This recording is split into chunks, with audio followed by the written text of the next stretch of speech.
عقیل ملک صاحب آپ بتائیں گے کہ یہ جو گنڈاپور صاحب نے گفتگو کی ہے محسن نقوی صاحب کے بارے میں، تو انہوں نے تو آج پریس کانفرنس کر کے کہا کہ آج کل تو میں نے ایسی کوئی کوشش نہیں کی عمران خان کو رہا کرنے کی.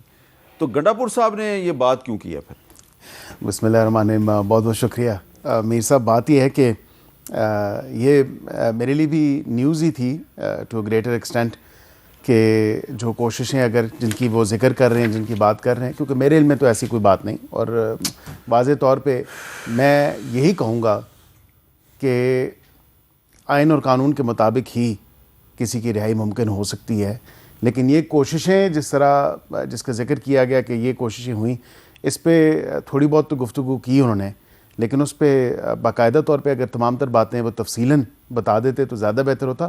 رابطوں کی جہاں تک بات ہے، میں سمجھتا ہوں رابطے تو ہوتے ہیں اپوزیشن کے ساتھ، اور ایک روٹین کی بات ہے، کوئی ایسی بات نہیں ہے.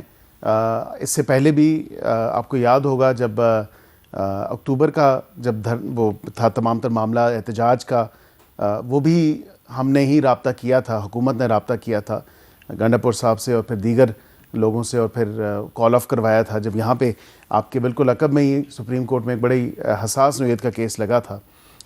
تو یہ رابطہ تو رہتا ہے، اور یہ کوارڈینیشن میرے خیال سے اچھی بات ہے، ہونی بھی چاہیے، اور گائے بگائے ہوتی بھی رہتی ہے، چاہے وہ منظر عام پہ ہو یا پس پردہ ہو. برکیف اپوزیشن کے ساتھ زیادہ چیزیں جو ہیں وہ پس پردہ ہی چل رہی ہوتی ہیں. پس پردہ چل رہی ہوتی ہیں، تو جب کوئی پردہ چاک کر دے تو اس کا کیا مطلب ہے؟ دیکھیں اب وہ کتنا کوئی وہ اس بات سے پردہ اٹھاتا ہے، کیونکہ کافی باتیں تو رازداری کی باتیں ہوتی ہیں، پردہ داری کی باتیں ہوتی ہیں، لیکن اس حد تک اگر کوئی بتائے، جس طرح ظاہری بات ہے کہ آج ہم نے بھی تھوڑا سا اسکرین کا پردہ اوپر کیا، ہم نے بھی کہا کہ جی ان لوگوں کو معلوم تھا کہ بانی کی صحت کے حوالے سے اور جو ڈیلیئنگ ٹیکٹکس ہیں، جو ڈیلے آ رہا ہے وہ کہاں سے اور کیوں آ رہا ہے اور کیسے آ رہا ہے. اور اسی لیے پھر ہم نے بیرسٹر گوہر صاحب کی بھی جو بات ہوئی، اب یہ رابطہ بھی تھا، اس پہ بھی ہم نے پھر پردہ تھوڑا سا اٹھایا، عوام کو بھی پتہ چلے کہ جو دھرنا دیا ہوا ہے، جو روڈ بلاک ہوئے ہوئے ہیں، عوام کی زندگی جو ہے جیرن کی ہوئی ہے، اس کے پس پردہ کیا حقائق ہیں. ویسے مجھے تو ذاتی طور پہ بڑا فائدہ ہوا ہے گنڈاپور صاحب کے سٹیٹمنٹ سے، کیونکہ میں پہلے جب یہ کہتا تھا کہ بات چیت چل رہی ہے بیہائنڈ دی سین، تو لوگ یقین نہیں کرتے تھے، اور کچھ بہت بڑے بڑے معتبر اینکرز اور تجزیہ نگار جو ہیں وہ تردید کرتے تھے بھی یہ کیوں ایسی بات ہو رہی ہے، ایسی تو کوئی بات نہیں ہے. تو اب گنڈاپور صاحب نے جو بات کی ہے اس کی کچھ نہ کچھ تصدیق تو محسن نقوی صاحب نے اس انداز سے کی ہے کہ ماضی میں ایسی کوششیں ہوئیں، آج کل میں ایسی کوئی کوشش نہیں کر رہا. اچھا، اب گمرو صاحب آپ کے ساتھ ہم نے کچھ اور موضوع پہ بات کرنی ہے، اور وہ موضوع یہ ہے کہ 28ویں ترمیم آ رہی ہے، اور کیا پاکستان پیپلز پارٹی کے جو قانونی ماہرین ہیں وہ جانتے ہیں کہ 28ویں ترمیم آ رہی ہے، اور کیا حکومت نے ان کو اعتماد میں لے لیا ہے؟ اب آپ سوچ رہے ہوں گے کہ اعلان تو کہیں سے نہیں ہوا کہ 28ویں ترمیم آ رہی ہے یا نہیں آ رہی، تو ذرا اعلان بھی سن لیجئے. ہمارے پروگرام میں کئی دفعہ یہ اعلان ہو چکا ہے. 28ویں ترمیم بھی آ رہی ہے نا، اس پہ بات کر لیں گے. 28ویں ترمیم تو آ رہی ہے ایجوکیشن پہ، وہ تو آ رہی ہے پاپولیشن پہ، اچھا وہ تو آ رہی ہے اپنا جو ہے وہ ان چیزوں چلیں، یہ بڑی اچھی بات آپ نے بتائی ہے کے اوپر آ کہ رہی ہے. 28ویں ترمیم جو ہے وہ ایجوکیشن وہ آ رہی ہے لوکل باڈیز کے اوپر. چلیں جی، آ رہی ہے جی 28ویں ترمیم بھی آ رہی ہے. 26ویں آئینی ترمیم کے وقت جو ہے وہ پیپلز پارٹی کے دوست ہمارے نہیں مانے، پی ایم ایل این تیار تھی، اس نے تو سائن کیا ہوا. 27 آئینی ترمیم میں وزیر اعظم صاحب نے ہمیں بلوایا، ایم کیو ایم کے ڈیلیگیشن کو، اور علل اعلان کہا کہ ہم نے 26ویں میں آپ سے وعدہ کیا تھا، جب 27ویں میں ہم اس کو انکلوڈ کر رہے ہیں. یس، پیپلز پارٹی نہیں مان رہی، ہم انہیں منا لیں گے. 28ویں ترمیم اب آپ ہمیں 28ویں ترمیم پہ لگا دیا ہے. یہ بتا سکتا ہوں کہ 28ویں ترمیم آنی ہے، اور 28ویں ترمیم کے بعد وہ پتہ ہے ملک نے اسکائی راکٹنگ پوزیشن پہ جانا. تھوڑا سا بتا دیں کہ 28ویں ترمیم میں کیا ہوگا. ان سے میں آپ کو پھر اگلے شو میں کیا بتاؤں گا، پھر اچھا کافی نہیں پلائیں گے. نئے صوبے ہوں گے، NFC بھی ایڈریس ہوگا، اور بہت ساری چیزیں ہوں گی. سر کنسنسس، اس کو لفظ میں یوز کر دیتا ہوں، ڈیموکریٹک کنسنسس ہو جائے گا، یونٹی ہو جائے گی.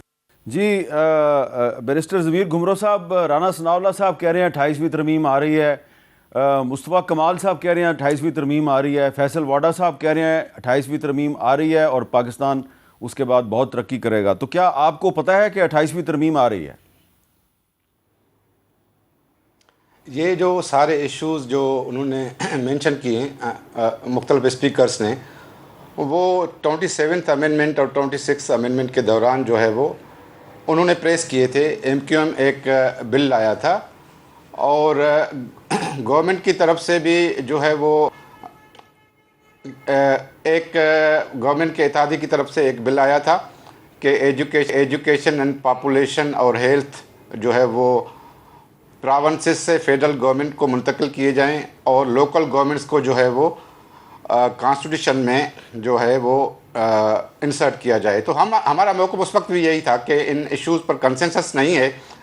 این ایف سی کے حوالے سے بھی باتیں ہوئی تھی جو پاکستان پیپلز پارٹی سمجھتی ہے کہ ابھی بھی جو صوبوں کو این ایف سی سے حصہ ملتا ہے وہ 30 سے 33% ہے, کیونکہ فیڈرل گورنمنٹ کا ٹیکس اور نان ٹیکس ریونیو 19,200 ارب ہے اور صوبوں کو 6.6 ٹریلین سے 6.8 ٹریلین ملتے ہیں, اور فیڈرل گورنمنٹ کا جو سویلین ایکسپینڈیچر ہے وہ بہت زیادہ ہے, 7 ٹریلین ہے. جو چاروں صوبوں کو رقم ملتی ہے اس سے بھی فیڈرل گورنمنٹ کا سویلین جو ایکسپینڈیچر ہے وہ زیادہ ہے.